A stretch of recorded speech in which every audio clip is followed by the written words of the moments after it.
তো ভাইরাল হওয়ার পরে কাজের পরিমাণ বেড়ে গেছে বা শত্রুপক্ষও বেড়ে গেছে। দেখা যাচ্ছে যে যেখান থেকে পারছে খালি আমাকে মানে চাচ্ছে যে আমাকে আবার একটা ঝামেলায় ফেলতে। যে জয় ভাইকে আমি থাপ্পড় মারতে চাই, এই হেডলাইনটা চলে আসলো, এটা কিন্তু আমি কখনোই বলিনি। আমি বলেছিলাম তার সঙ্গে একটা আমার ঘটনা ঘটেছিল, ওই মোমেন্টে এইটা আমার ফিল হয়েছিল, কিন্তু শুধুমাত্র থাপ্পড়ের কথাটা কেটে কেটে কেটে পুরো একটা মানে একটা বাজে ব্যাপার ক্রিয়েট হলো, এটাই দুঃখজনক। না, প্রেমের অফার দেখা যাক, দিতে থাকুক, প্রেমের অফার দিতে থাকুক, দেখি কি হয়।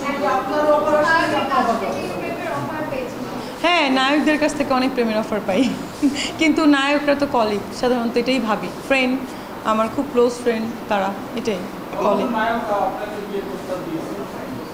না, প্রেম করার প্রস্তাব দিয়েছে, বিয়ে করার প্রস্তাবও দিয়েছে, বাট বলা যাবে না, সবাই দিতেই পারে। একজন আনমেরিড পার্সনকে প্রেমের প্রস্তাব দিবে বা আমি আনমেরিডকে দিব, এটা হতেই পারে। ম্যারিড পার্সনকে দিলে একটা ব্যাপার ছিল। হ্যাঁ, এটা তো আমি বলেছিলাম, আমার একটা চিঠি লিখেছিল ব্ল্যাক দিয়ে। আচ্ছা, 1 মিনিট দাঁড়ান, কথা শেষ করতে দেন। বারবার বললে তো এটা কথার মধ্যে চলে আসবে, তখন তো আমার ইন্টারভিউ দিতে লাভ কি? শেষ করতে বলতেছি, এটাও তো প্রশ্ন। হ্যাঁ,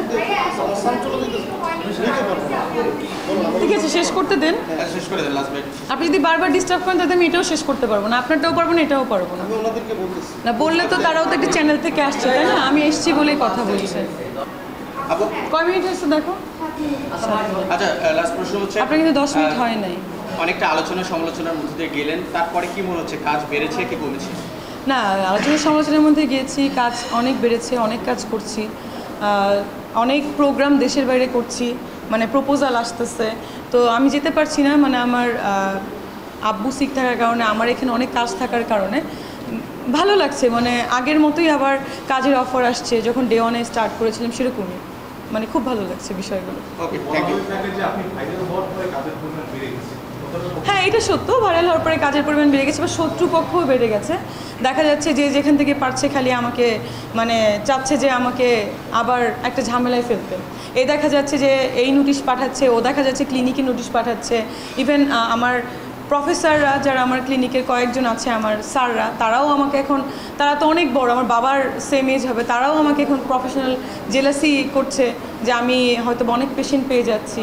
তো এইগুলো আসলে দুঃখজনক, আমি এটা আসলে আমার স্যারদের থেকে আশা করিনি, বাট এইগুলো করছে কিছু নায়িকা, 2-3 জন নায়িকা আছে যারা আমার প্রথম থেকে শত্রু, তারাই আসলে এগুলো করাচ্ছে। এগুলো আমি যখন ইনভেস্টিগেশন করলাম, এটা আমি দেখলাম, মানে এই ইস্যুসটা নিয়ে আমি 2-4 দিন পরে কথা বলবো। মানে এরকম একটা ঝামেলায় আমি ফেস করছি, আমার ক্লিনিকে কিছু পেশেন্ট সাজিয়ে পাঠানো হচ্ছে যে এখানে ভুল ট্রিটমেন্ট হয়, এখানে মিষ্টি পারে না কিছু, বা ট্রিটমেন্ট কিন্তু এখানে আমি সব দিই না, প্রফেসর লেভেল বা অ্যাসিস্ট্যান্ট প্রফেসর তারাই কিন্তু এখানে দেয়। তো এরকম কিছু ব্যাপার এখানে আছে, তো এটার জন্য আমি আবার একটা প্রেস মিট ডাকবো, এটা 2-4 দিন পরে। তো এই মানে তারাও দেখা যাচ্ছে যে কোনো নায়িকার দ্বারা প্রভাবিত হয়ে এই কাজটা করছে, তো এটা খুবই দুঃখজনক। অনেক বেশি শত্রু, মানে বন্ধু যেরকম শত্রু, মানে শত্রু অনেক বেশি থেকে কি হয়, 2-4 জন মেইন শত্রু থাকলেই হয় বড় লেভেলের।